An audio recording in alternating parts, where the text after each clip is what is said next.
തിരുവനന്തപുരം വിളപ്പിൽശാലികൾ കുഞ്ഞിനെ ബന്ധു കിണറ്റിലെറിഞ്ഞു കൊന്നു. കൊണ്ണിയൂർ സ്വദേശി ശ്രീകണ്ഠന്റെ 1.5 വയസ്സുള്ള മകനാണ് കൊല്ലപ്പെട്ടത്. മാനസിക വെല്ലുവിളി നേരിടുന്ന സ്ത്രീയാണ് കുട്ടിയെ കിണറ്റിലെറിഞ്ഞതെന്നാണ് പോലീസിന്റെ നിഗമനം. കൂടുതൽ വിവരങ്ങൾ VS അനുരാഗ് നൽകും. അനുരാഗ്, ഏറെ ഞെട്ടിപ്പിക്കുന്ന വാർത്തയാണ് കഴിഞ്ഞ ഒരാഴ്ചക്കിടയിൽ വീണ്ടും ആവർത്തിക്കുന്നതെന്ന് പറയേണ്ടിയിരിക്കുന്നു. എന്തായിരുന്നു സംഭവം?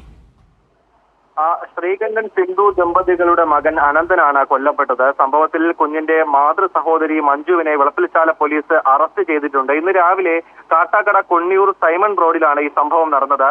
ശ്രീകണ്ഠന്റെ ആദ്യ ഭാര്യയാണ് മഞ്ജു എന്നും ഇവർ മാനസിക രോഗത്തിന് ചികിത്സയിൽ കഴിയുന്ന ആളാണ് എന്നാണ് പോലീസ് പറയുന്നത്. രണ്ടാമത്തെ പ്രസവത്തോടെ മഞ്ജുവിന് മാനസിക പ്രശ്നങ്ങളുണ്ടായി. തുടർന്നാണ് മഞ്ജുവിന്റെ അവിവാഹിതയായ സഹോദരി സിന്ധുവിനെ ശ്രീകണ്ഠൻ വിവാഹം കഴിച്ചത്.